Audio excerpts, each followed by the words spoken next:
Novos problemas de saúde exigem habilidades que ainda não são ensinadas na educação tradicional.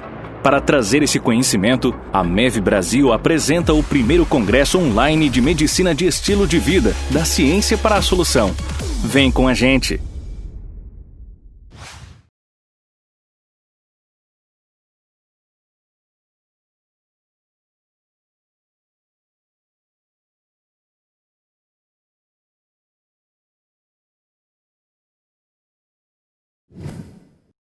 Olá, muito bem-vindo ao primeiro congresso online de medicina do estilo de vida.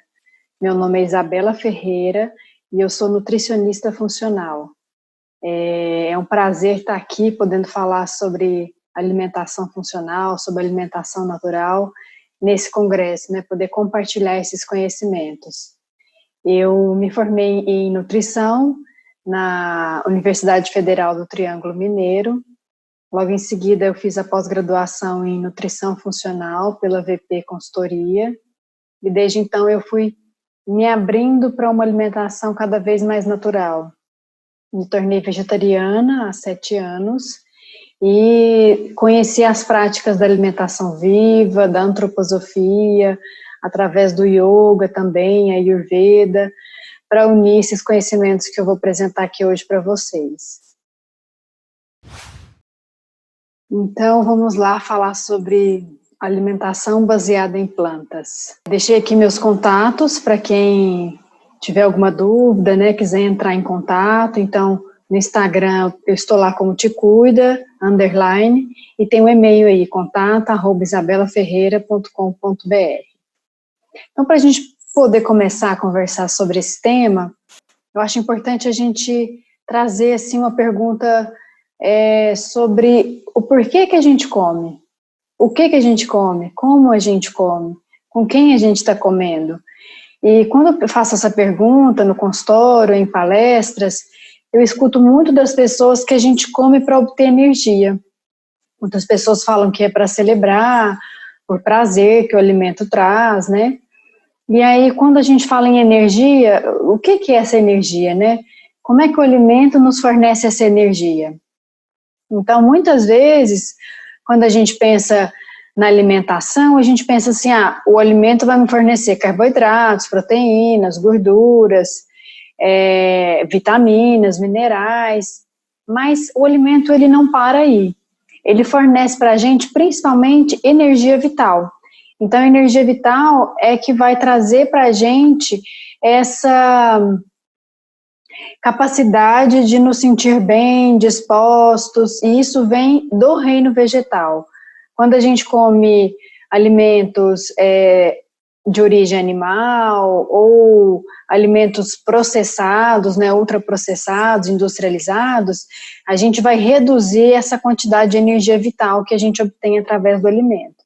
Porque o reino vegetal, ele tem essa capacidade, através da clorofila que a planta produz nas suas folhas, ela consegue captar a energia, a luz solar, transformando isso em energia. Quando a gente consome, ou a vaca consome estes alimentos, a gente vai obter essa energia vital através das plantas ou dos animais. Só que nos animais, essa energia vital já está muito reduzida.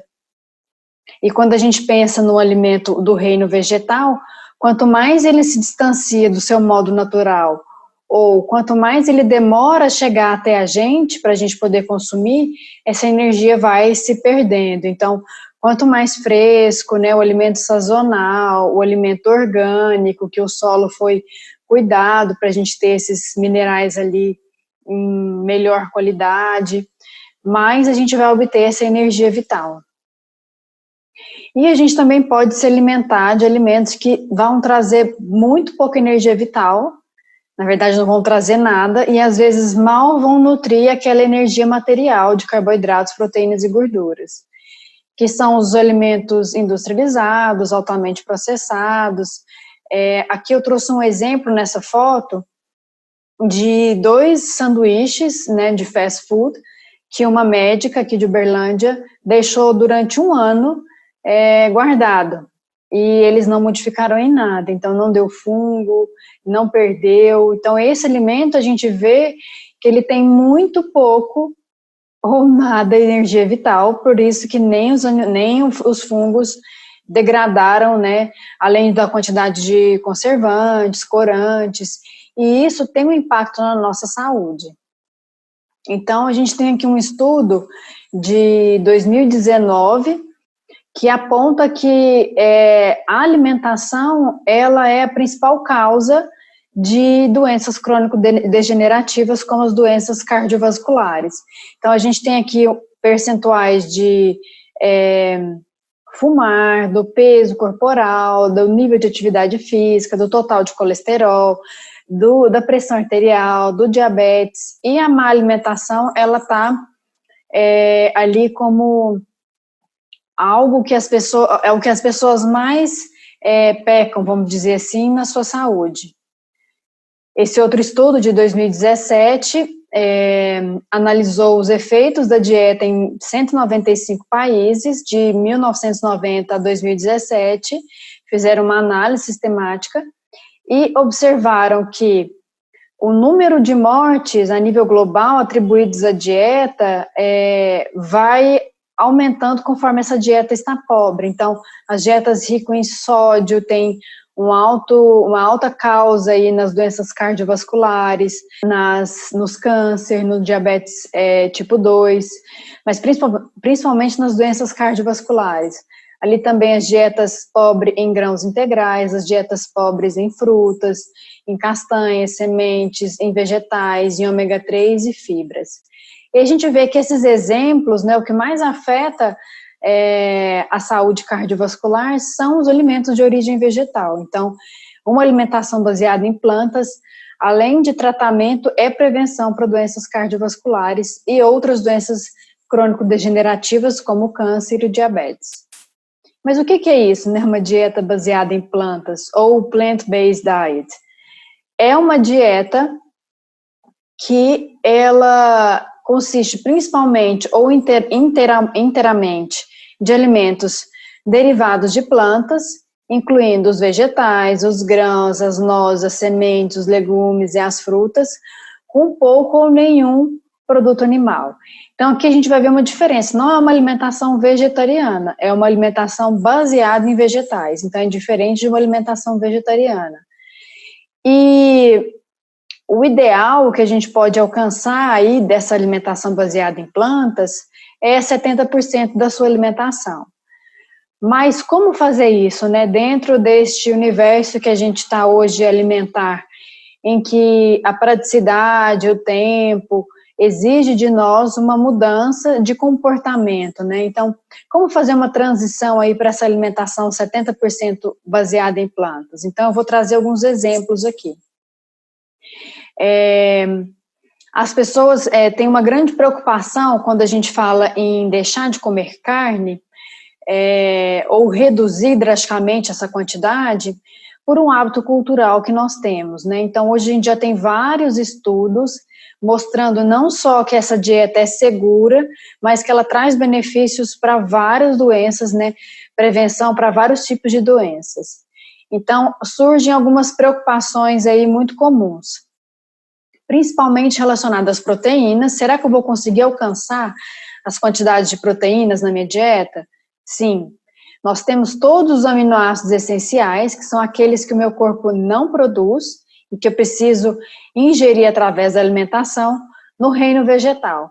E a gente consegue ter isso na nossa alimentação quando a gente faz uma variedade de vários grupos alimentares ao longo do dia.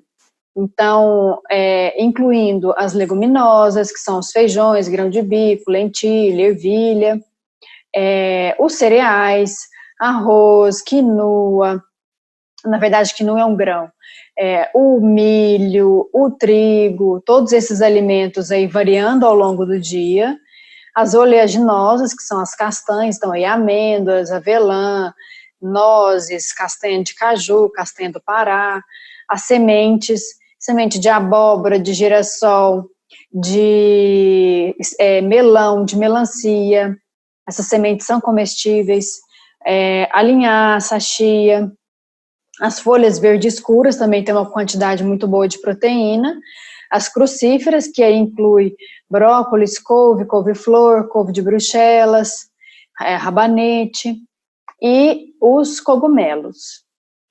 Outra dúvida muito comum é se eu vou conseguir alcançar o cálcio na minha alimentação quando eu deixo de consumir principalmente os derivados, né, de origem animal, que são os laticínios. Sim, é possível. Principalmente porque o leite de hoje, ele não tem o melhor cálcio biodisponível. Então, a gente vai ter alguns processos dentro do organismo, principalmente de intolerâncias e dificuldade de digerir esse alimento, que esse cálcio acaba sendo pouco disponível e ele gera uma alteração de pH no organismo que a gente acaba perdendo cálcio do osso para restabelecer esse equilíbrio homeostático aí do pH no sangue. Então, tem várias fontes ricas em cálcio. Principalmente, para facilitar, vocês vão pensar nas sementes. Semente de melão, de gergelim, de abóbora, de melancia. Essas sementes você pode fazer leite vegetal, pode bater no suco. O gergelim tem a pasta, que é o tahine, que é versátil para fazer molho, para fazer pastas, várias preparações. Eu vou dar alguns exemplos a seguir. As leguminosas também possuem muito cálcio, então os feijões, os cereais, as oleaginosas e as folhas verdes escuras. São muito parecidos com as fontes de proteína. A gente tem uma atenção aqui dentro desse grupo para evitar a ingestão de alimentos com alto teor de oxalato, que reduz a absorção de cálcio, como o cacau, o espinafre, a selga. Isso se perde principalmente no aquecimento das folhas, né? O espinafre, a hora que ele refoga, ele perde esse oxalato. Então, por exemplo, aquele chocolatinho depois do almoço, não é legal porque ele diminui a absorção de cálcio. É bom esperar 1 hora, 2 horas para consumir o chocolate meio amargo ou amargo. Fazer o remolho das leguminosas também é importante, não só para a absorção do cálcio, mas de outros minerais e melhorar a digestibilidade dessas leguminosas. Evitar o excesso de sal e fazer o uso do banho de sol, né? Tomar sol 15 minutos ao dia para obter a vitamina D, que ajuda aí na saúde óssea. Trabalha junto com o cálcio. Outra dúvida vem com relação ao ferro. Será que eu vou conseguir absorver o ferro na minha alimentação sem carne? Sim. E aí a gente vai ter outras fontes, né? De leguminosas também são fontes de ferro, quinoa, sementes, castanhas, frutas secas, folhas verdes, cacau, espirulina, que é um tipo de alga marinha, e cogumelos. E aqui tem uma outra recomendação também para a gente poder ter atenção, que é consumir a vitamina C para absorver bem esse ferro. E evitar o consumo de alimentos que tenham muita cafeína junto com a refeição, que tenha muito ferro. Então, evitar chá, café, laticínios e também o ácido fítico, que é um fator antinutricional que a gente perde aí com o remolho das leguminosas. Uma outra dúvida muito comum é deixar de comer peixe e não ingerir ômega 3. A gente tem uma grande fonte de ômega 3 no reino vegetal, que é a beldroega. Era muito consumida antigamente. Quem está no campo hoje conhece muito bem a beldroega. Ela dá muito no meio das hortaliças convencionais, e ela hoje classificada aí como uma PANC, uma planta alimentícia não convencional. Para quem visita as feiras, né, compra orgânicos, peça para o seu agricultor que você encontra ela com certa facilidade. Outras fontes é a chia e a linhaça. E aqui eu vou trazer agora alguns exemplos para a gente poder trazer isso mais para a prática, né? Então, como ingerir aqui isso no meu dia a dia? Como que eu faço esse equilíbrio no meu dia a dia dessas proteínas, dos carboidratos e das vitaminas e minerais?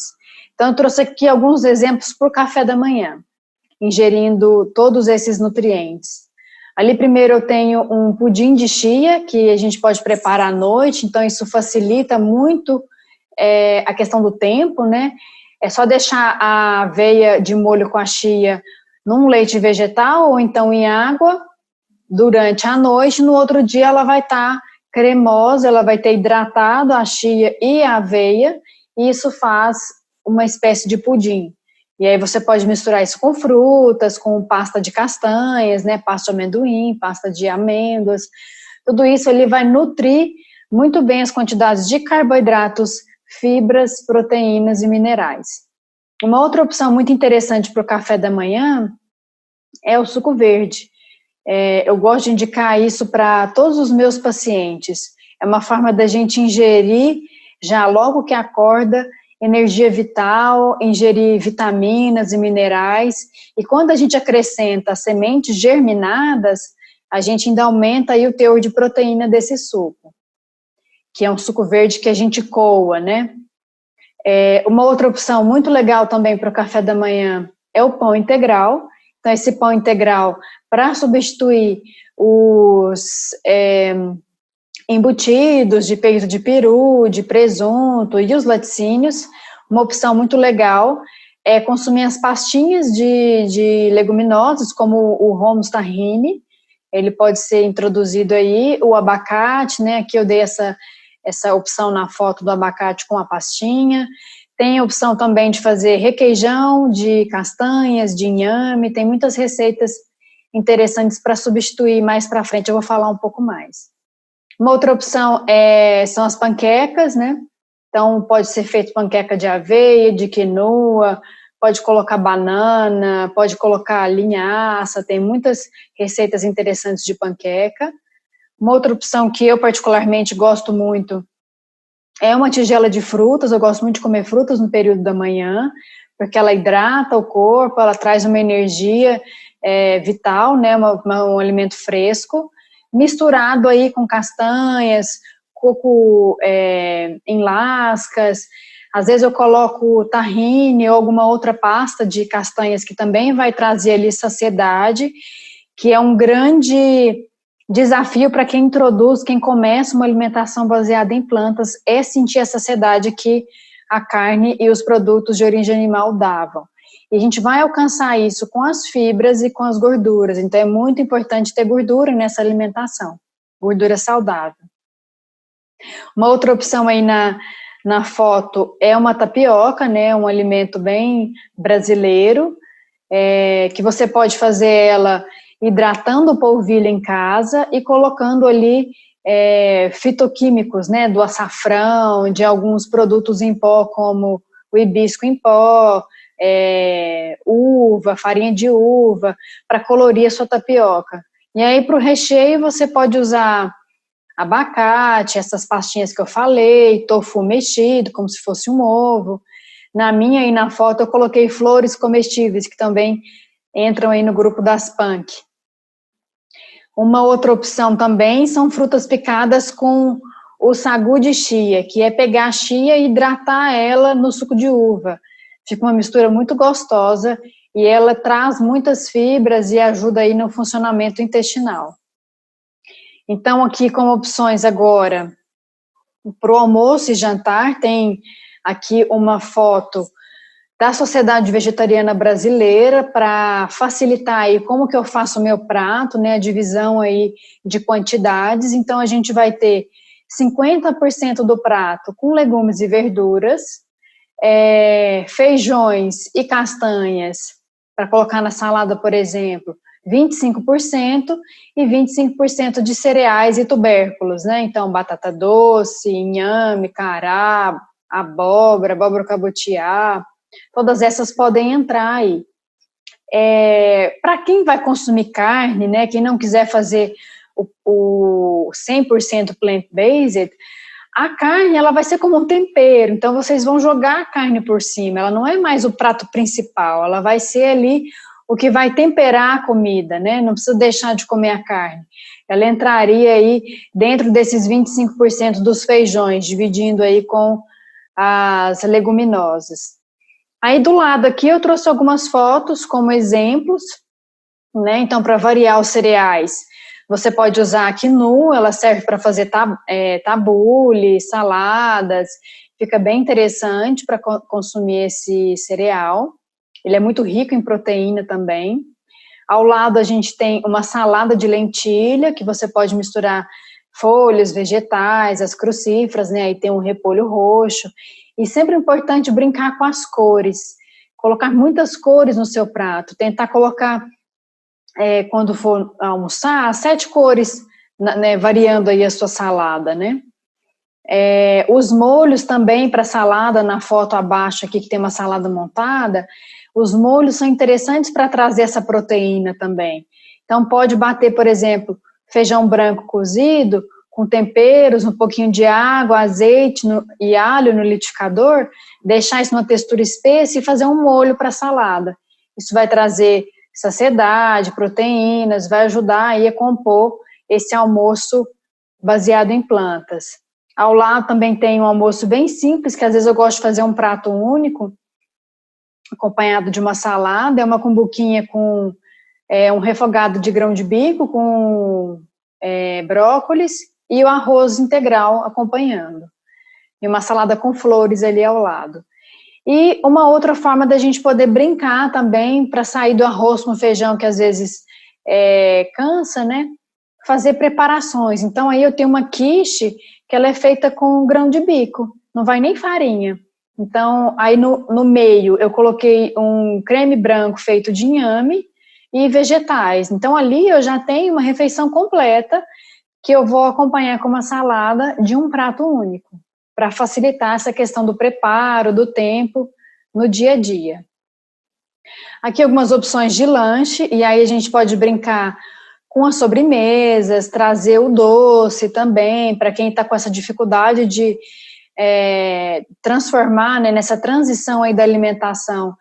Tem muitas opções saudáveis de sobremesas que podem ser feitas, por exemplo, no lanche da tarde, e que a gente não vai estar consumindo industrializados. Então, primeiro eu tenho ali na primeira foto uma tigela de açaí, que não vai açúcar, é a polpa do açaí batida com banana congelada, frutas vermelhas, uma fatia de abacate, e por cima eu coloquei cacau nibs, que é o cacau puro, né? Ao lado eu tenho um iogurte feito com inhame, cozinha o inhame, bate ele com banana congelada, framboesa, fica bem gostoso também. Por cima eu coloquei umas sementinhas de girassol germinadas, poderia ser uma granolinha também de sementes, torradinha. Ao lado é uma mousse que eu gosto muito, que a gente faz de abacate, banana e cacau, ela também não precisa levar açúcar, fica muito bom para as crianças também, tem uma aceitabilidade muito grande. E o abacate, ele traz essa saciedade, ele traz muitos benefícios para o nosso bem-estar, né? Tem triptofano, aumenta a nossa serotonina, junto com a banana. Ele ajuda aí a reduzir o estresse. Do lado tem um sorvete de banana, com uma calda de chocolate. O sorvete é feito apenas com banana congelada, batida, e a calda é uma mistura de óleo de coco, com cacau em pó e um pouquinho de melado. Então, todas essas receitas vocês estão vendo assim que são coisas muito simples que vocês podem fazer muito fácil, né, muito rápido aí no dia a dia. Ao lado tem uma opção para quem come pão de queijo. Em Minas a gente come bastante pão de queijo, que é um pão de beijo, né, muito famoso aí na alimentação vegana. Que é uma mistura de tubérculos cozidos com polvilho e você assa ele, fica bem próximo assim da textura de pão de queijo. Embaixo tem outro sorvete de banana com frutas vermelhas, um cookies de banana com aveia, que também é uma opção bem fácil para quem trabalha fora, né? As opções de cima são de preparos mais na hora. Ao lado também uns crackerzinhos, umas bolachinhas salgadas de amêndoas, que podem acompanhar um patezinho. Então tem muitas opções que podem ser feitas de lanche. Sempre lembrando que a gente precisa ter essas fontes de proteína ao longo do dia. Então, eu não preciso de uma grande refeição com proteína. Eu preciso intercalar isso ao longo do dia. Então, aqui, essas opções todas que eu trouxe, tem sementes, tem castanhas, tem cereais, que são fontes de proteína, para ajudar a adequar todas essas receitas. E aí, algumas substituições, porque muitas pessoas, quando vai iniciar esses preparos, né, tem essa lembrança cultural, né, de alimentos que gostam, né, que tem hábito de comer. Então, como substituir os leite? Como substituir o queijo, o iogurte, o molho branco, que vai em várias preparações? Então, aqui eu trouxe alguns exemplos. Primeiro, a gente tem o leite vegetal, que ele é feito de vários cereais, castanhas, pode ser feito de coco, de inhame, de sementes, tem muitas opções legais, cada uma para um tipo de preparo, mas basicamente as castanhas precisam ficar de molho durante 8 horas, joga aquela água fora para tirar aqueles fatores antinutricionais e bate a castanha com 3 ou 4 xícaras de água, uma xícara de castanha para 3, 4 xícaras de água. O coco também pode ser feito, né? Tem muitas receitas aí disponíveis que a gente pode substituir o leite, tanto para fazer um cappuccino, para fazer uma preparação como uma vitamina, ou acrescentar igual o molho branco, né, que eu falei naquela preparação, ele pode ser feito com castanha de caju, com inhame, com aveia, com tofu, e é legal, sim, você ir testando, né? Muitas pessoas usam a levedura nutricional para trazer aquele saborzinho fermentado do queijo, e ele pode ser usado aí, então, tanto nos queijos como nos molhos brancos. O iogurte também é possível de fazer, ele fermentado, usando castanha de caju, usando coco, amêndoas, colocando um probiótico, por exemplo, para fermentar. Ou ele pode ser feito com agar-agar, que é uma alga marinha, que vai ajudar a deixar a textura dele cremosa. Os queijos vegetais, eles podem ser feitos de castanha de caju, amêndoas, tem o mandioqueijo, que é encontrado aí industrializado, e são muito saborosos, viu? Eu já fiz esse aí, fui eu que fiz, ele ficou bem gostoso, ele dá um gostinho de queijo mesmo, desses queijos mais fortes fermentados. E algumas receitas, né, igual eu falei, algumas receitas que a gente tem essa memória e que a gente quer consumir, dá para fazer algumas preparações que lembram aquelas receitas que a gente consumia com carne, né, às vezes com excesso de carne, dentro dessa alimentação baseada em plantas. Então aqui a gente tem uma moqueca de banana, por exemplo, com banana da terra, que você pode usar a castanha de caju como o camarão, coloca as castanhas de caju no meio da moqueca.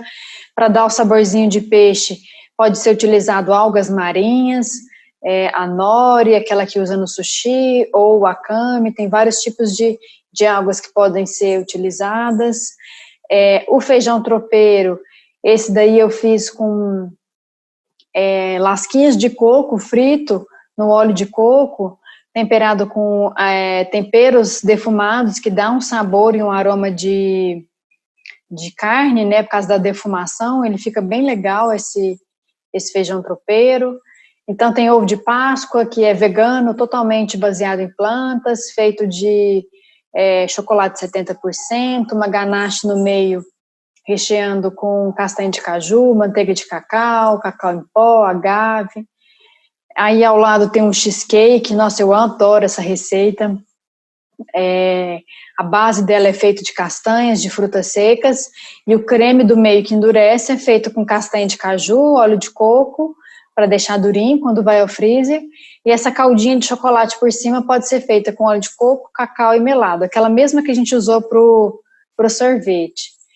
Então tem muitas possibilidades, muitos novos sabores para a gente experimentar numa alimentação baseada em plantas. Eu espero que vocês tenham conseguido absorver aqui toda essa possibilidade de temperos, de sabores e de substituições que a gente pode fazer numa alimentação baseada em plantas, trazendo todos esses benefícios que os vegetais têm para a nossa saúde, na nossa energia vital, na saúde do nosso intestino, né, prevenindo doenças cardiovasculares, o câncer, diabetes tipo 2. Então, tem muitas possibilidades aí no reino vegetal. Eu falei um pouco das PANC, né, só uma informação final aqui para a gente terminar, que são as plantas alimentícias não convencionais. Estima-se que no Brasil nós temos 10 mil plantas alimentícias não convencionais, e a gente consome menos de 1% dessas plantas, né, convencionais, né, as que a gente consome, não chega a 1% daquilo que está disponível. Então, a gente pode aumentar muito ainda a nossa diversidade para além daquilo que está no mercado, nas feiras, né, consumindo esses alimentos e conhecendo esses alimentos através das compras de orgânicos, né, das feiras, introduzindo esses novos alimentos também na sua alimentação. Muito obrigada pela sua atenção e bom proveito aí no Congresso.